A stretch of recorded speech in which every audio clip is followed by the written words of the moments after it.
This cell phone started its trajectory in an artisanal mine in the eastern Congo. It was mined by armed gangs using slaves, child slaves, what the UN Security Council calls blood minerals. Then traveled into some components and ended up in a factory in Chien in China. That factory, over a dozen people have committed suicide already this year. One man died after working a 36-hour shift. We all love chocolate. We buy it for our kids. 80% of the cocoa comes from Côte d'Ivoire and Ghana, and it's harvested by children. Côte d'Ivoire, we have a huge problem of child slaves, children who've been trafficked from other conflict zones to come and work on the coffee plantations. Heparin, blood thinner, pharmaceutical product, starts out in artisanal workshops like this in China because the active ingredient comes from pig's intestines. Your diamond, you've all heard, probably seen the movie Blood Diamonds. This is a mine in Zimbabwe right now.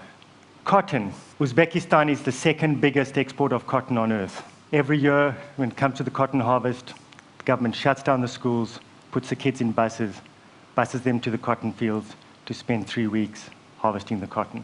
It's forced child labor on an institutional scale. And all of those products probably end their lives in a dump like this one in Manila.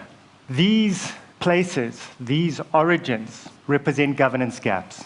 That's the politest description I have for them. These are the dark pools where global supply chains begin. The global supply chains which bring us our favorite brand name products. Some of these governance gaps are run by rogue states. Some of them are not states anymore at all, they're failed states. Some of them are just countries who believe that deregulation or no regulation is the best way to attract investment, promote trade. Either way, they present us with a huge moral and ethical dilemma. I know that none of us want to be accessories after the fact of a human rights abuse in a global supply chain. But right now, most of the companies involved in these supply chains don't have any way of assuring us that nobody had to mortgage their future, nobody had to sacrifice their rights to bring us our favorite brand name products. Now, I didn't come here to depress you about the state of the global supply chain.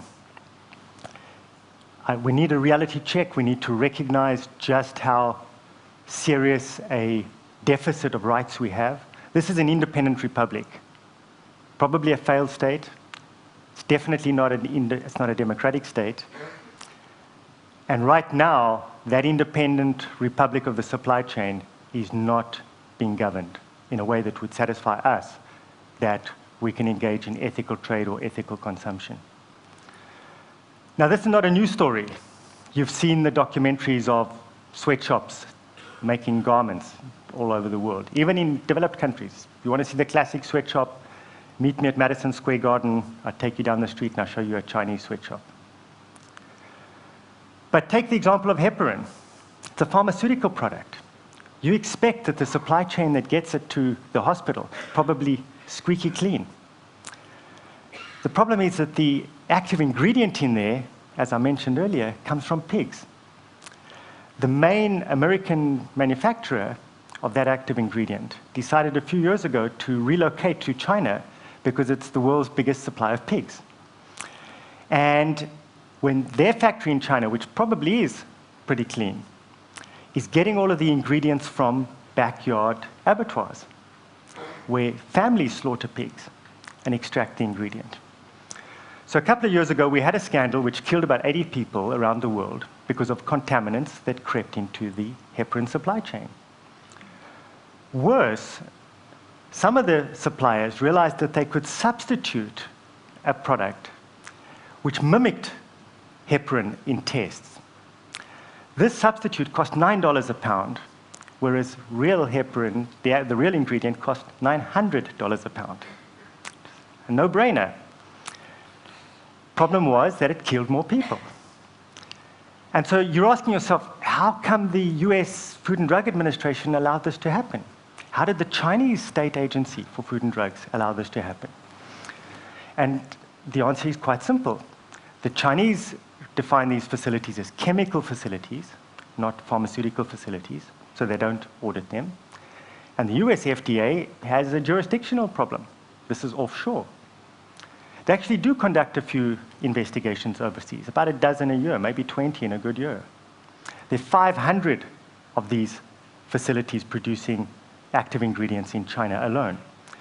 In fact, about 80% of the active ingredients in medicines now come from offshore, particularly China and India. And we don't have a governance system, we don't have a regulatory system able to ensure that that production is safe. We don't have a system to ensure that human rights, basic dignity, are ensured.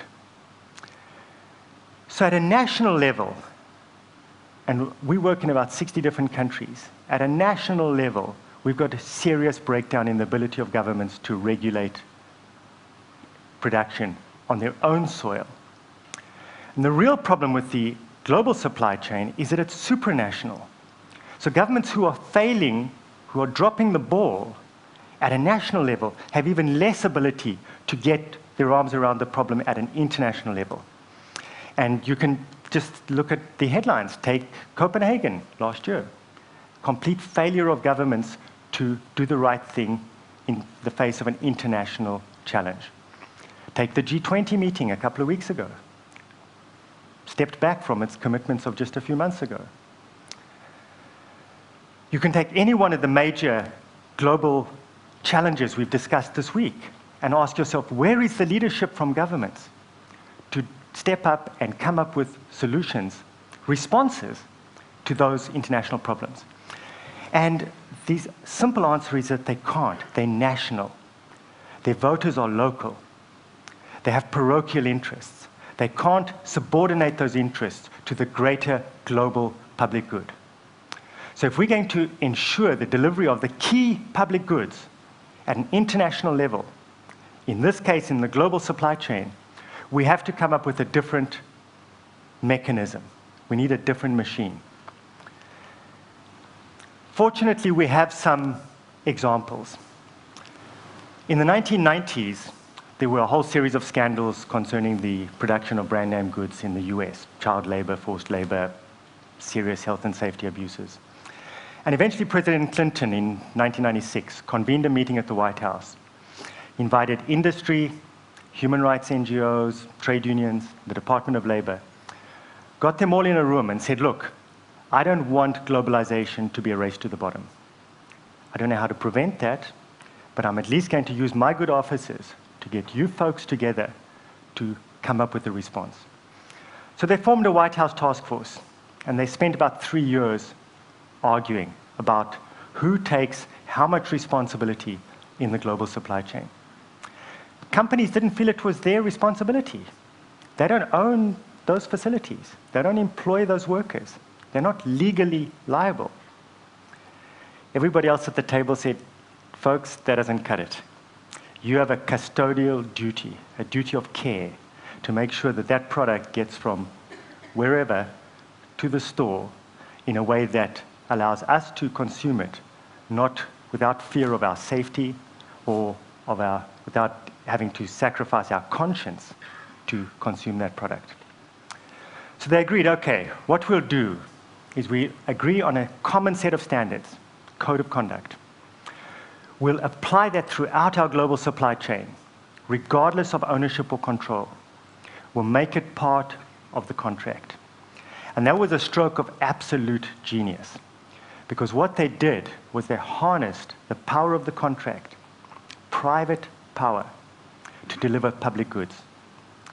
And let's face it, the contract from a major multinational brand to a supplier in India or China has much more persuasive value than the local labor law, the local environmental regulations, the local human rights standards. Those factories will probably never see an inspector. If the inspector did come along, it would be amazing if they were able to resist the bribe. Even if they did their jobs and they cited those facilities for their violations, the fine would be derisory. But you lose that contract for a major brand name. That's the difference between staying in business or going bankrupt. That makes a difference.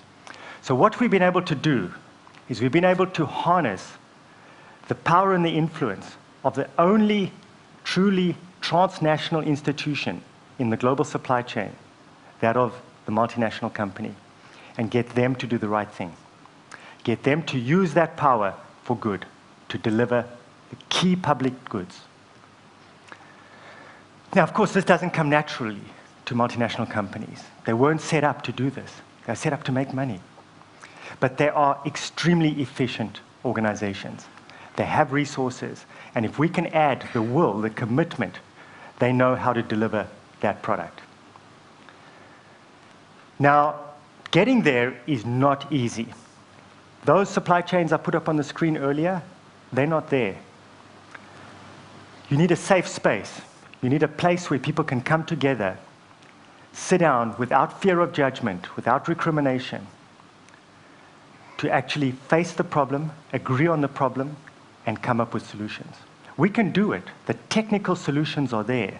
The problem is the lack of trust, the lack of confidence, the lack of partnership between NGOs, campaign groups, civil society organizations, and multinational companies. If we can put those two together in a safe space, get them to work together, we can deliver public goods that right now are in extremely short supply. This is a radical proposition. And it's crazy to think that if you're a 15-year-old Bangladeshi girl leaving your rural village to go and work in a factory in Dhaka, $22, $23, $24 a month, your best chance of enjoying rights at work is if that factory is producing for a brand name company which has got a code of conduct and made that code of conduct part of the contract. It's crazy. Multinationals are protecting human rights. I know there's going to be disbelief. You'll say, how can we trust them? Well, we don't. It's the old arms control phrase, trust but verify. So we audit. We take their supply chain, we take all the factory names, we do a random sample, we send inspectors on an unannounced basis to inspect those facilities, and then we publish the results. Transparency is absolutely critical to this. You can call yourself responsible, but responsibility without accountability often doesn't work. So what we're doing is we're not only enlisting the multinational, we're giving them the tools to deliver this public good, respect for human rights, and we're checking. You don't need to believe me, you shouldn't believe me. Go to the website, look at the audit results, ask yourself, is this company behaving in a socially responsible way? Can I buy that product without compromising my ethics? That's the way the system works. I hate the idea that governments are not protecting human rights around the world. I hate the idea that governments have dropped this ball. And I can't get used to the idea that somehow we can't get them to do their jobs. I've been at this for 30 years, and in that time I've seen the ability, the commitment, the will of government to do this decline. And I don't see them making a comeback right now. So we started out thinking this was a stopgap measure. We're now thinking that, in fact, this is probably the start of a new way of regulating and addressing international challenges. Call it network governance, call it what you will. The private actors, companies and NGOs, are going to have to get together to face the major challenges we are going to face. Just look at pandemics, swine flu, bird flu, H1N1. Look at the health systems in so many countries. Do they have the resources to face up to a serious pandemic? No. Could the private sector and NGOs get together and marshal a response? Absolutely. What they lack is that safe space to come together, agree, and move to action. That's what we're trying to provide. I know as well that this often seems like overwhelming level of responsibility for people to assume. You want me to deliver human rights throughout my global supply chain? There are thousands of suppliers in there. It seems too daunting, too dangerous for any company to take on. But there are companies. We have 4,000 companies who are members. Some of them are very, very large companies. The sporting goods industry in particular stepped up to the plate, and they've done it. The example, the role model is there. And whenever we discuss one of these problems that we have to address, child labor in cottonseed farms in India. This year we will monitor 50,000 cottonseed farms in India. It seems overwhelming. The numbers just make you want to zone out. But we break it down to some basic realities. And human rights comes down to a very simple proposition. Can I give this person their dignity back? Poor people, people whose human rights have been violated, the crux of that is the loss of dignity, the lack of dignity. It starts with just giving people back their dignity. I was sitting in a slum outside Gurgaon, just next to Delhi, one of the flashiest, brightest new cities popping up in India right now. And I was talking to workers who worked in the garment sweatshops down the road. And I asked them what message they would like me to take the brands. They didn't say money. They said, the people who employ us treat us like we are less than human, like we don't exist. Please ask them to treat us like human beings. That's my simple understanding of human rights. That's my simple proposition to you. My simple plea to every decision maker in this room, everybody out there. We can all make a decision to come together and pick up the balls and run with the balls that governments have dropped. If we don't do it, we're abandoning hope. We're abandoning our essential humanity. And I know that's not a place we want to be, and we don't have to be there. So, appeal to you, join us, come into that safe space, and let's start to make this happen. Thank you very much.